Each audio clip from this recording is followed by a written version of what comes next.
Hi everyone, welcome back to our channel. ഇന്ന് ഈ പച്ചക്കറിയൊക്കെ വാങ്ങിയിട്ട് നേരെ എന്ത് ചെയ്യാൻ പോവാണെന്ന് അറിയാമോ? കറി വയ്ക്കാനല്ല, പിന്നെ എന്തിനായിരിക്കും? പറഞ്ഞുതരാം. അതിനു മുമ്പ് ഇവർ ആരൊക്കെയാണെന്ന് അറിയണ്ടേ? ഇത് അമ്മച്ചിയുടെ ചേച്ചിയുടെ മകൻ ആൻറ്റി ചേട്ടനും വൈഫ് ജാസ്മിൻ, കുഞ്ഞ് ആഡമും ആണ് കേട്ടോ. ഞങ്ങളിപ്പോൾ വാങ്ങിയിരിക്കുന്നത് കപ്പ, മത്തങ്ങ, ക്യാരറ്റ്, ബീട്രൂട്ട് എന്നീ വെജിറ്റബിൾസ് ആണ്. എന്നിട്ട് ഞങ്ങൾ നേരെ പോയത് ചാലിപ്പാലത്തുള്ള ആൻറ്റി ചേട്ടൻ്റെ വീട്ടിലേക്കാണ്. ഇത് അത്രയും ആൻറ്റി ചേട്ടൻ്റെ ടൂൾസ് ആണ് കേട്ടോ. ആൻറ്റി ചേട്ടൻ ഒരു വുഡ് കാർവറാണ്. പച്ച മലയാളത്തിൽ പറഞ്ഞ മരത്തിൽ കൊത്തുപണി ചെയ്യുന്ന ആള്. എന്ത് ഡിസൈൻ വേണേ ആൻറ്റി ചേട്ടന് കാണിച്ചു കൊടുത്തോ അത് ആൻറ്റി ചേട്ടൻ മരത്തിൽ പെർഫെക്റ്റ് ആയിട്ട് കൊത്തിയെടുത്ത് തന്നിരിക്കും. ഇത് ശാസ്ത്രീയമായിട്ടൊന്നും പഠിച്ചതല്ല കേട്ടോ, അതാണ് ഹൈലൈറ്റ് ആയിട്ട് എടുത്തു പറയേണ്ടത്. അപ്പോൾ ഈ എപ്പിസോഡിലെ ഇന്നത്തെ ഹീറോ ആൻറ്റി ചേട്ടനാണ് കേട്ടോ. അപ്പോൾ ഇന്ന് അമ്മച്ചിയുടെ ബ്രദറിന്റെ മകൻ അമലിന്റെ മധുരം കൊടുക്കലാണ് എന്ന് പറയുമ്പോൾ മനസ്സമ്മതത്തിന് തലേ ദിവസമുള്ള ഒരു പ്രോഗ്രാമാണ്. ഇവിടെയൊക്കെ അത്താഴൂട്ടെന്നും പറയും.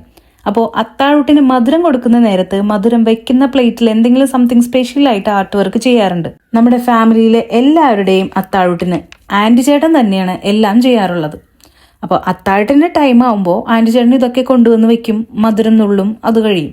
എന്നാൽ ആൻറ്റി ചേട്ടൻ അതിനു വേണ്ടി എടുക്കുന്ന എഫേർട്ട്, ടൈം, ഡെഡിക്കേഷൻ ഇതൊന്നും ആരും കണ്ടിട്ടില്ല. എന്നാൽ ഇന്ന് അമലിന്റെ അത്താഴൂട്ടിന് മധുരം നുള്ളാൻ വർക്ക് ചെയ്യാൻ പോവാണെന്ന് അറിഞ്ഞപ്പോൾ ഇത് കാണാനുള്ള ആഗ്രഹം കൊണ്ട് ഞങ്ങളും കൂടെ പോന്നതാണ്. അപ്പോൾ നമ്മൾ വാങ്ങിച്ചിട്ടുള്ള ഈ ബീട്രൂട്ടും ക്യാരറ്റും മത്തങ്ങയും കപ്പയും വെച്ചാണ് ഇന്നത്തെ പരിപാടി.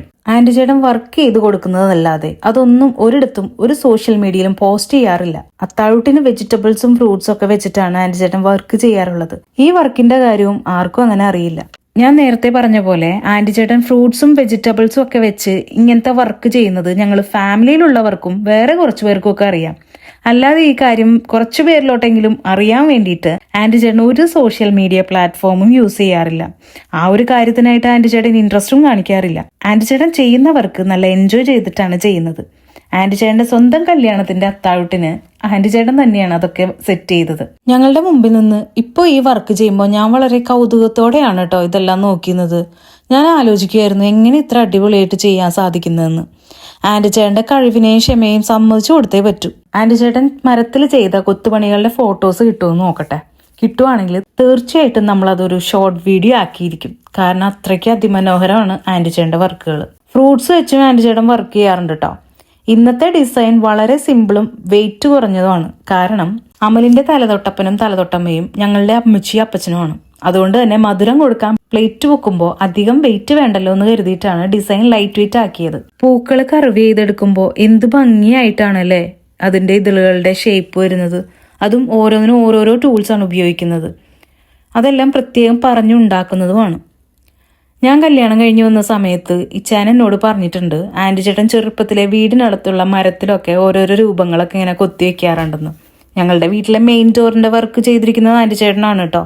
കപ്പ വെച്ച് പൂവുണ്ടാക്കാൻ കുറച്ച് ടഫായിട്ടാണ് എനിക്ക് തോന്നിയത്. കാരണം കപ്പ നമ്മൾ കറിക്കായിട്ട് കൊത്തുമ്പോൾ തന്നെ പല പല ഷേപ്പിലായിട്ടാണ് പോവാറുള്ളത്.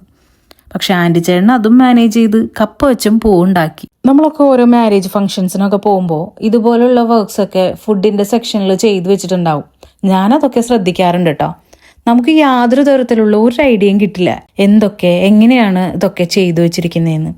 ഇപ്പൊ ഈ പച്ചക്കറി ആദ്യം വാങ്ങിച്ചപ്പോഴും ഞാൻ ആലോചിച്ചു എങ്ങനെയായിരിക്കും ഇതിന്റെ ഡിസൈൻ ഒക്കെ വരാന്ന്. അപ്പോൾ വിചാരിക്കും ഇതുകൊണ്ട് ഇങ്ങനെയൊക്കെ ഡിസൈൻ ചെയ്യാലെന്ന്. മത്തങ്ങ വെച്ചിലൊക്കെ കർവ് ചെയ്തെടുക്കുന്നത് തന്നെ കാണാൻ എന്ത് ഭംഗിയാണെന്നറിയോ. എനിക്കതിൽ ഏറ്റവും ഇഷ്ടപ്പെട്ടതും ആ ഇലയുടെ ഡിസൈനാണ്. ഇടയ്ക്ക് ആ ഒരു പച്ചപ്പും കൂടി വന്നപ്പോൾ കൂടുതൽ ഭംഗിയായി. എല്ലാം ഇഷ്ടപ്പെട്ടു കേട്ടോ. ഞങ്ങളൊരു 2:30 ആയപ്പോഴേക്കാണ് കേട്ടോ ഇങ്ങോട്ട് വന്നത്. വൈകിട്ട് 7:30ക്കാണ് മധുരം നുള്ളല്. വർക്ക് ചെയ്തോണ്ടിരിക്കുമ്പോൾ തന്നെ സമയം പോകുന്നതേ അറിയില്ല. ഞാൻ മുൻപത്തേക്ക് കല്യാണം കഴിഞ്ഞ് വന്നപ്പോഴാണ് കേട്ടോ ഇങ്ങനെയൊക്കെ അത്താഴൂട്ടിനെ ഡെക്കറേറ്റ് ചെയ്ത് വെക്കുന്നത് കണ്ടിരിക്കുന്നത്. എൻ്റെ ഒക്കെ മധുരം നുള്ളലിന് പ്ലേറ്റിൽ ജസ്റ്റ് എൻ്റെ പേര് കുരുമുളക് വെച്ചിട്ടൊന്ന് എഴുതി, അത്രയും ഉണ്ടായുള്ളൂ. അതും കല്യാണത്തിന് പള്ളിയിലേക്ക് ഇറങ്ങുന്നതിന് മുമ്പാണ് മധുരം നുള്ളിയത്. ഓരോരോ നാട്ടിലും ഓരോരോ ഫംഗ്ഷൻസും വ്യത്യസ്തമാണല്ലോ.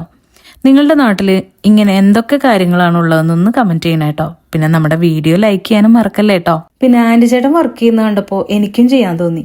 ചെറിയ രീതിയിൽ ഞാനും ഒന്ന് ചെയ്തു നോക്കി. അപ്പൊ എനിക്കൊരു കാര്യം മനസ്സിലായി, ഇതിന് നല്ല ശ്രദ്ധയും ക്ഷമയും ഒക്കെ വേണമെന്ന്. കറക്റ്റായിട്ട് ചെയ്തില്ലെങ്കിൽ പണി പാളും. എനിവേ ഞാൻ 1-2 ചെയ്തുള്ളൂ. ഭാഗ്യത്തിന് അത് സക്സസ് ആയിരുന്നു. Thank God. നമ്മുടെ അമലിന്റെ ബ്രൈഡിന്റെ പേര് ആഗന എന്നാണ് കേട്ടോ. ഫൈനലി ആൻറ്റി ചേട്ടൻ അവരുടെ 2 പേരുടെയും പേരും കൂടി അങ്ങോട്ട് സെറ്റാക്കി. അപ്പോഴേക്കും ഇരുട്ടായി തുടങ്ങി.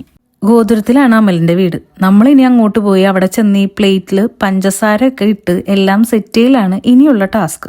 അങ്ങനെ അവിടെ എത്തി ആൻറ്റി ചേട്ടൻ എല്ലാം ഭംഗിയായി സെറ്റ് ചെയ്ത് വെച്ചു. ഇതാണ് നമ്മുടെ ഗ്രൂം അമൽ.